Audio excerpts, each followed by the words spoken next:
제가 정확하게 기억이 나지는 않지만 그 설문조사 하나가 계속해서 사실 제 머리 기억 속에 남는 것이 있습니다.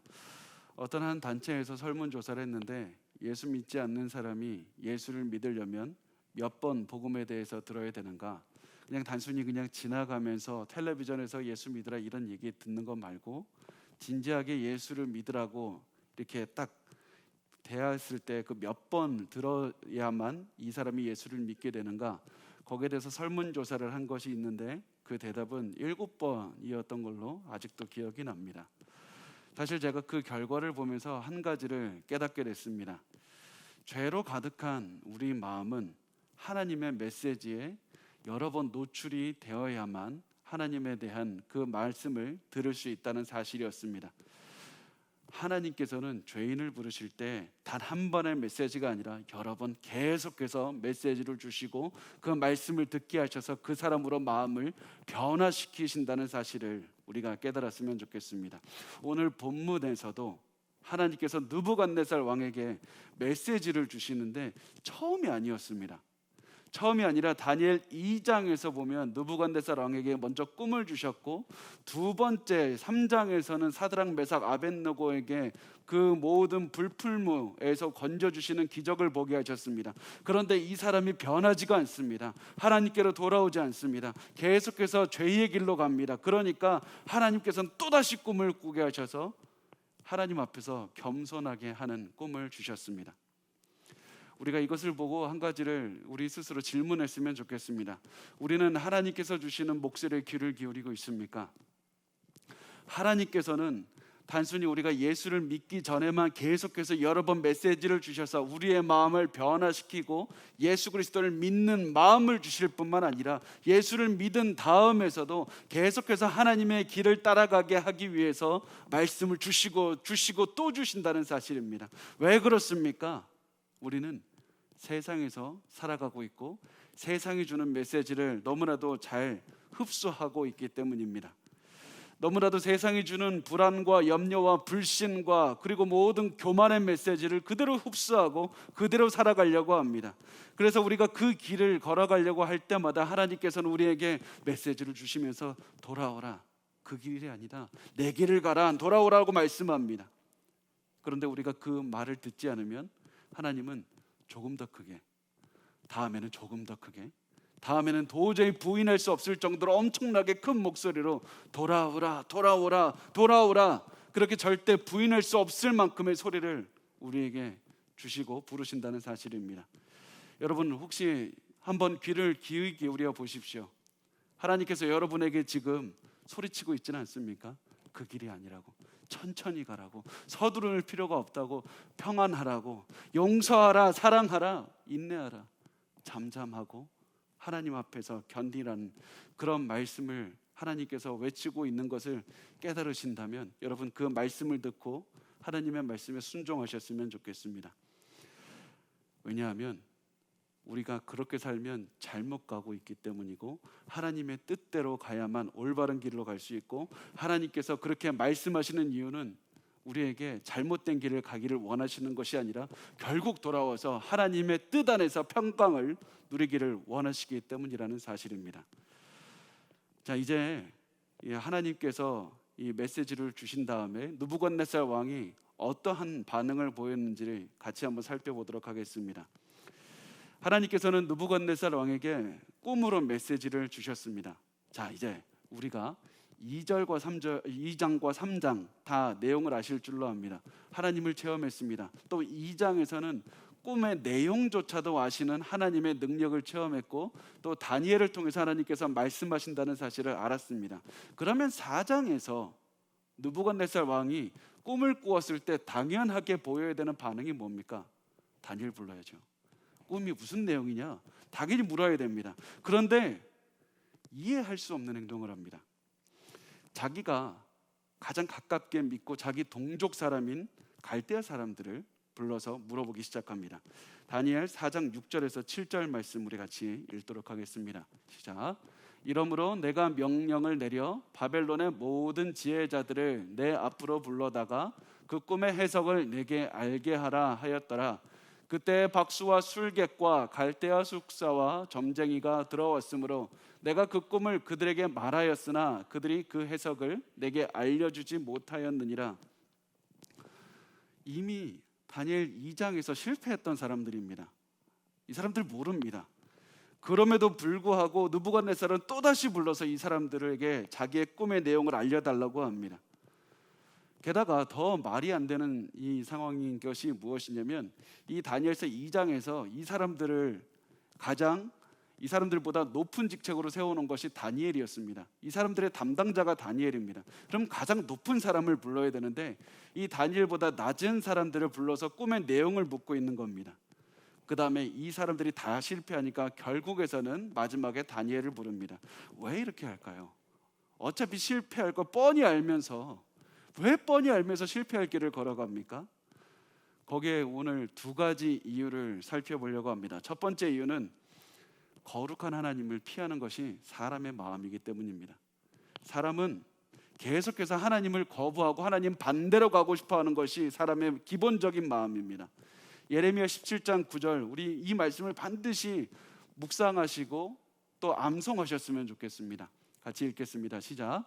만물보다 거짓되고 심히 부패한 것은 마음이라 누가 능히 이를 알리오마는. 이것이 인간의 마음의 가장 기본적인 마음이다. 사람이 모든 마음이 완벽하게 악하여져서 하나님을 찾지 못한다. 하나님을 인식하지 못하고 하나님을 선택하지 못해서 성령의 은혜가 아니면 하나님께로 올 수가 없다는 것이 바로 사람의 기본적인 마음이고 습성입니다. 그래서 느부갓네살 왕도 하나님의 말씀을 당연히 찾아야 되는데 거기에 진리가 있고 거기에 정답이 있는 걸 알면서도 가지 않습니다. 자연스럽게 우상의 말을 하는 사람들에게로 귀를 돌립니다. 그리고 이 사람들이 하는 말은 너무나도 눈과 귀를 즐겁게 해주는 것이었습니다. 이 사람들이 보면 볼거리가 많았습니다. 마술사들이었습니다. 속임수를 썼고 여러 그 동물의 창자를 꺼내서 그 모양을 해석하고 점을 치고 이런 여러 가지들을 보여서 눈과 귀가 즐거웠습니다. 우리나라도 보면 무속신앙을 해서 무당들을 찾아가고 하는데 왜 그게 사람들에게 인기가 있습니까? 지금도 인기 있는 이유가 뭡니까? 시끌벅적하게 제사를 드리고 구판을 벌이는데 그 이유가 뭐냐면 볼거리가 있기 때문입니다. 눈을 만족시킵니다. 귀를 만족시킵니다. 그거 다 끝나면 잔치, 그 제사에 드린 우상에게 드린 그 음식으로 잔치를 벌여서 내 배를 채우게 합니다. 사람들은 눈과 귀와 자기의 배를 채울 만한 것을 찾아다니고 그리고 마귀는 그 사실을 무엇보다도 잘 알아서 사람들을 계속해서 그것으로 현혹합니다. 그러나 하나님께서는 무엇을 합니까? 말씀을 주고 그 말씀을 신뢰하라고 말씀합니다. 내 말을 듣고 나를 따르라고 말씀하면서 하나님의 형상이 보이진 않지만 그 하나님을 믿으라고 말씀하십니다. 이것 때문에 느부갓네살 왕이 이 하나님을 찾지 않았던 이유가, 첫 번째 이유가 여기에 있습니다. 두 번째 이유가 무엇이냐면 여러분 잘 기억하셨으면 좋겠습니다. 느부갓네살 왕은 다니엘을 무서워했습니다. 잘 보면 왕이 직책상으로 너무 높은 직책입니다. 그리고 느부갓네살 왕이라는 사람은 역사적으로도 엄청나게 위대한 사람입니다. 뛰어난 지식과 뛰어난 용기와 대담함과 잔인함을 가지고 있었던 사람입니다. 그런데 이 사람이 다니엘 무서워했습니다. 자, 우리 다니엘서 4장 8절과 9절 같이 한번 읽어보도록 하겠습니다. 시작. 그 후에 다니엘이 내 앞에 들어왔으니 그는 내 신의 이름을 따라 벨드사살이라 이름한 자요 그의 안에는 거룩한 신들의 영이 있는 자라. 내가 그에게 꿈을 말하여 이르되 박수장 벨드사살아, 내 안에는 거룩한 신들의 영이 있은즉 어떤 은밀한 것이라도 내게는 어려울 것이 없는 줄을 내가 아노니 내 꿈에 본 환상의 해석을 내게 말하라. 자, 이 말씀을 잘 보면 느부갓네살 왕은 다니엘이 하나님의 사람이라는 확신이 있었습니다. 그래서 너에게는 거룩한 신들의 영이 있다. 어떠한 은밀한 것이라도 내게 어려울 것이 없다. 이 말은 무슨 얘기냐면 너 나랑은 질적으로 다른 사람이다. 너 나하고는 사는 그것도 너무 다른 사람이다. 너는 진정한 하나님이 동행하는 사람이고 어떠한 비밀도 너에게는 숨길 수가 없지 않니? 내가 내 비밀조차도 숨길 수가 없고 하나님께서 너에게 다 알려주지 않냐? 나는 아무리 너가 내 신하라고 할지라도 너무 부담스러운 그런 다니엘의 존재가 됩니다. 그래서 다니엘이 무서운 겁니다.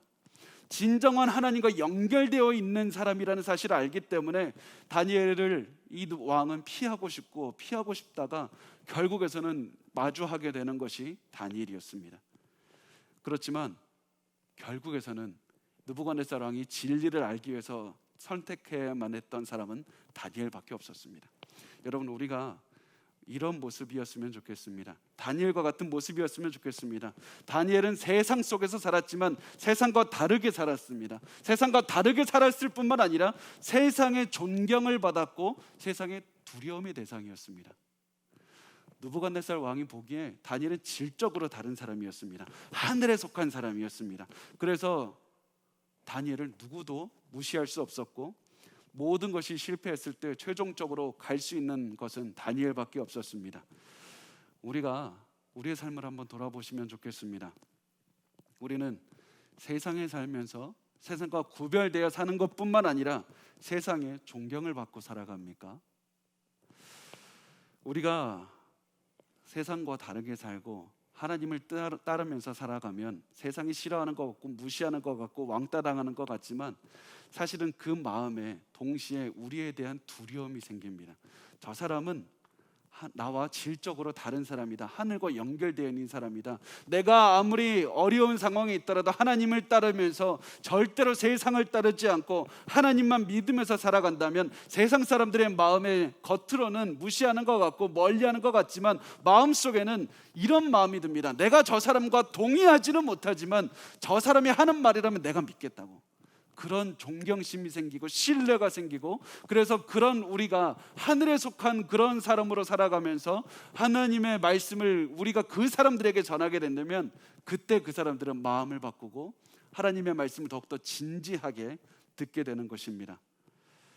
여러분이 더 고결하게 살아간다면 우리의 입을 통해서 증거되는 하나님의 말씀도 고결하게 받아들일 것이고, 여러분이 더욱더 하나님을 따르면서 경외를 사람들을 가슴 가운데 불러일으키면서 사람들이 두려워하고 저 사람은 정말 하나님의 사람인가 봐, 그런 마음으로 살아가게 된다면 여러분을 통해서 증거되는 하나님도 엄청나게 두려움의 대상, 경외의 대상이 될 것이라는 사실입니다. 여러분, 존 메가더 목사님이라고 미국의 유명한 목사님인데 이 분이 하신 말씀을 기억하셨으면 좋겠습니다. 이렇게 말씀하십니다. 여러분은 어떠한 믿지 않는 사람들이 읽을 단 하나의 성경입니다. 여러분을 통해서 하나님을 증거하고 있다는 사실을 기억하시기 바랍니다. 자, 이제부터 느부갓네살 왕이 자기의 꿈에 대해서 이제 말을 합니다. 이 꿈의 내용을 정말 간단하게 요약하면 이렇습니다. 세상의 중심에 한 나무가 있는데 그 나무가 하늘까지 닿았고 온 땅 끝에서까지 다 그 나무를 볼 수가 있었습니다. 이 나무는 굉장히 아름다웠고 울창하고 많은 열매가 있어서 많은 새들과 짐승들을 보호해주고 영양분도 공급해 주었습니다. 그런데 하늘에서 갑자기 거룩한 한 순찰자가 내려와서 그 나무를 베라고 하고 가지를 자르라고 하고 잎사귀를 자르라고 하고 열매를 뿔뿔이 흩어버리라고 말합니다. 그리고 그 나무에 남은 그루터기는 새와 놋줄로 묶고 들풀 가운데에 두라고 했습니다. 이게 느부갓네살의 꿈이었습니다. 그런데 여러분, 많은 분이 오해하는 게 느부갓네살이 이 꿈의 내용을 몰라서 사람들을 불렀다고 하지만 사실은 이 꿈의 내용은 너무 명확했습니다. 그 당시 사람들이 보기에도 너무 명확했습니다.